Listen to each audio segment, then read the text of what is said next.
When you took your first step, you likely had no other destination in mind. Yet you took another and another.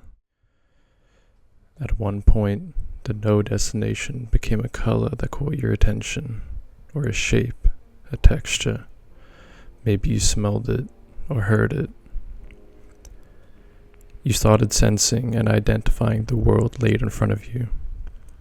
Some parts made you happy, and some parts made you shiver in disgust. Some parts did both, and some did nothing at all.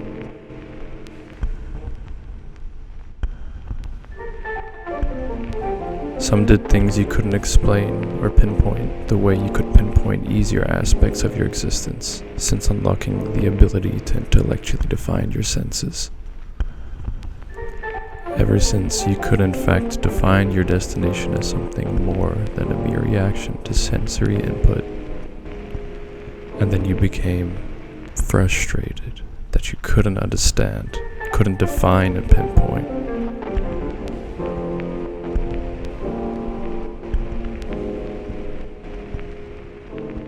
And it has made you feel stupid and hollow and shallow. And you were still there. You questioned what it was to be, but you just were. You existed.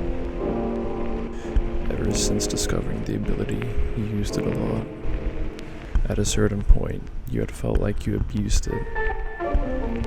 You questioned and obsessed, and you still questioned what it was to be. The questions had made you feel neglected by yourself, overfed by your mind, and starved by your body. You felt anger for all. You obsessed more.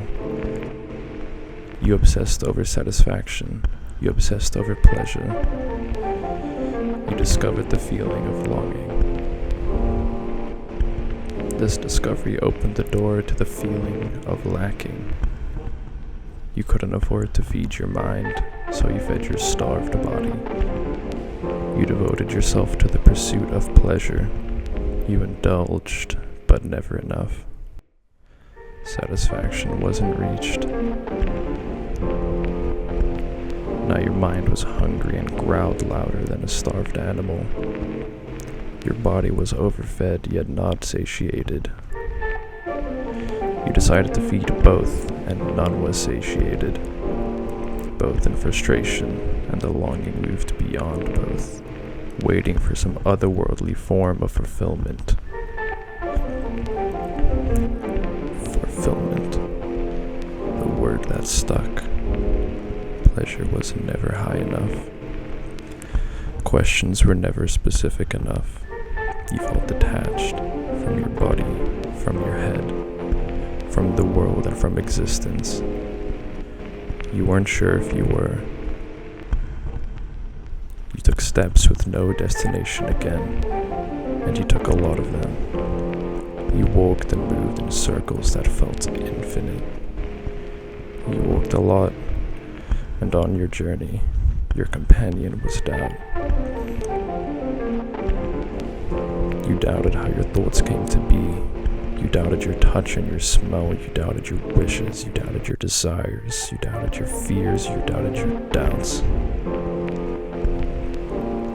Then the doubting did something you had never seen before. Doubt became two and existed in two states at once. Doubt underwent metamorphosis, and doubt remained the same. The metamorphosis was doubt morphing into fulfillment. Doubt didn't complete your circle route. Doubt transformed it. The more the doubts grew, the more they fulfilled you. The more you doubted, the more you felt, the more you sensed. The more I doubted, the more you understood.